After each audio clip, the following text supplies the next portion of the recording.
In 1984, Apple had a problem.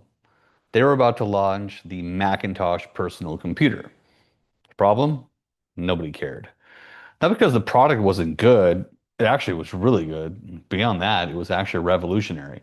But IBM was the GOAT PC at the time, right? They owned the personal computer market. They had it cornered like you would not believe. They had the enterprise accounts, they had the distribution, they had the credibility. Every freaking business in America and a ton of households too were buying IBM. That was it. That's what you got. If you needed a computer, you got IBM. And then here comes Apple, the scrappy challenger brand of a company that came out of a garage in California, right? They're about to go up against the Titans themselves, the David and Goliath situation. So here's the brief. No BS, right? The brief was basically, we're launching a new computer. Tell people about it. Tell people that it exists. That's it. And that's what a bad creative team would have done with it, right? They would have made a product demo. They would have showed the keyboard.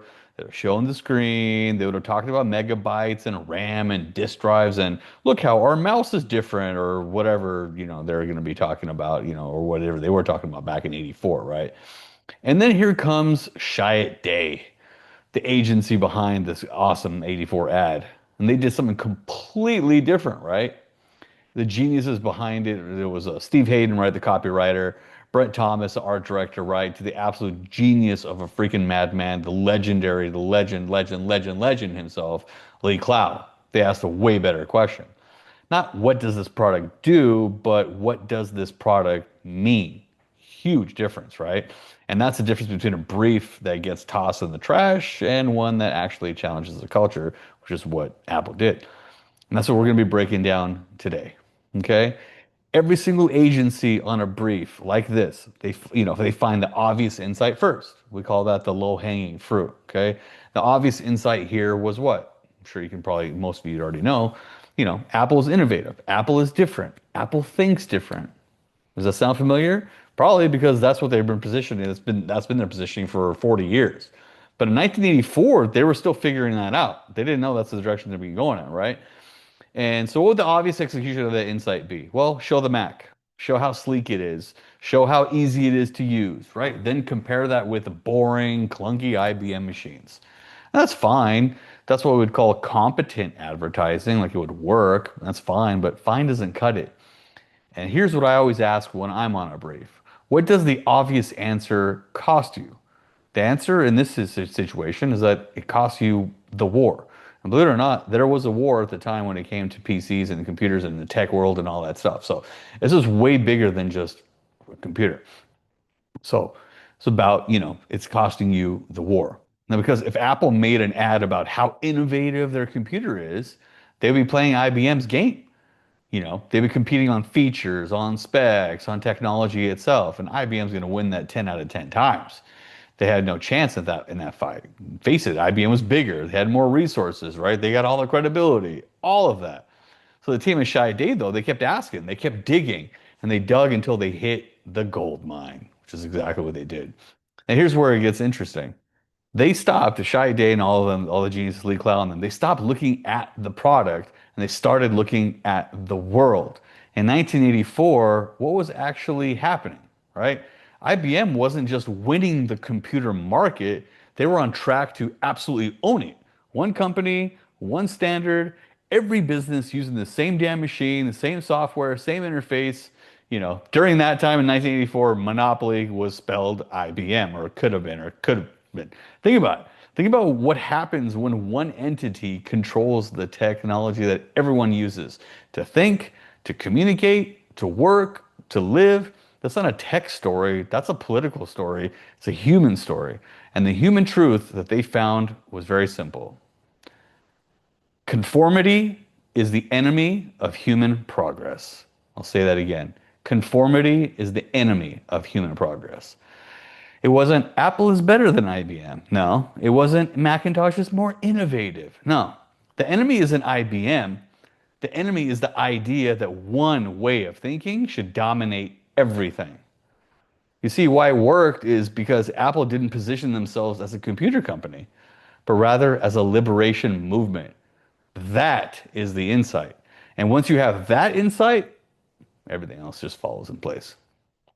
Now, as you can see behind me, the ad opens on a dystopian world, right? It's gray, it's oppressive. You got rows of people marching in their identical jumpsuits, right? And they're staring at this massive screen showing this, ominous figure-looking dude giving a propaganda speech, right? And then one woman comes in color, athletic, carrying this hammer. She runs towards the screen.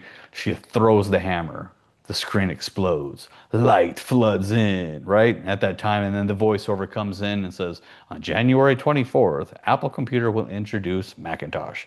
And you'll see why 1984 won't be like 1984. That's it.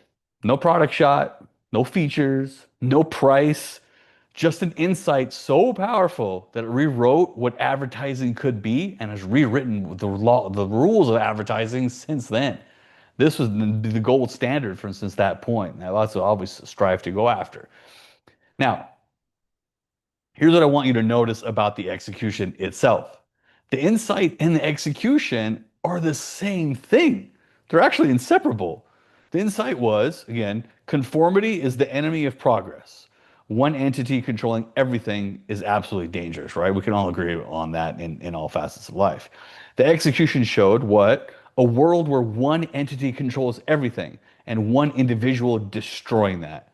They didn't just say the insight, they made you actually feel it. And they added in a bit of pop culture too, right? George Orwell's dystopian novel, 1984, is about Big Brother and all that, right? So that's why it's like, in 1984, Macintosh will show you why 1984 is not 1984. Brilliant.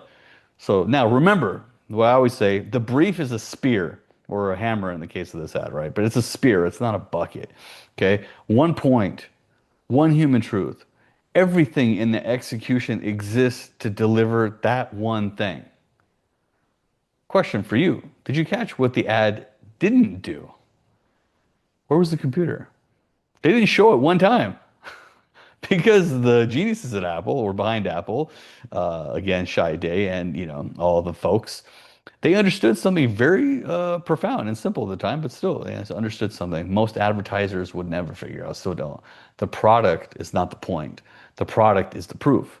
The point is what the product stands for, what it fights against, what it means to the person who buys it. When you buy a Macintosh in 1984, you were not buying a computer. You were making a statement. You were saying, I do not conform. I think differently. I'm not one of those gray lemming looking dudes, right? Marching to the monotonous beat of IBM's drum. That's not me. I don't do that shit. That's not me. That's an identity level insight. That's level 5 on my Y stack, like I talk about in my program. And that's why the ad still gives people chills 40 years later, including myself. Every time I watch this ad, I get goosebumps. And I'm like, man, every time I'm creating something, I'm like, man, let's try to make it to this level, right? Let's make it epic. Let's do something that no other companies, no other ad is doing. So here's what I want you to take into account in every brief that you ever work on. The first insight you find is almost never the right one. The obvious answer, the product benefit, right? The functional differentiator and all that stuff. The thing the client brief literally tells you to say, that's level 2 stuff, right? That's where everyone stops. The real insight, way deeper than that. It lives in the culture and what's actually happening in the world that your audience lives in and what they're afraid of and what they're fighting against maybe and what they believe in, all of those things, right? So for Apple in 1984, the brief again wasn't about computers. It was about freedom, right? So here's a question I want to ask you on your next brief. What is the enemy? Not the competitor, not the category. What's the enemy? The thing your brand exists to fight against. For Apple, it was conformity. For Dove, it was self-doubt. Nike, it was excuses. Actually, it still is. So what happens when you find a killer insight? You can run a campaign for decades. The Just Do It campaign has more legs than a freaking million millipedes, right? Because of it. Okay. Anyway, find the enemy. Make your brand the thing that defeats it. That's how you stop writing ads that describe products and start writing ads that change culture. That's what the Insight Foundry teaches. It's not about inspiration. It's a repeatable process and one you can use on any brief every single time.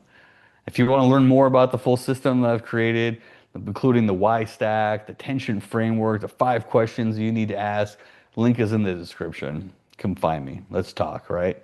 And I'll see you in the next breakdown. Subscribe if you want more of these. Every week I'm going to be breaking down the best and the worst ads, the good, bad, the ugly, and uglier, all through the lens of human insight, explaining why they were great and why they were bad and where they failed and what they could do. Next up, the Pepsi Kendall Jenner ad. Ugh. One of the most catastrophic brief failures in advertising history. I'll break down exactly what you can learn from it. All right, I'll see you there.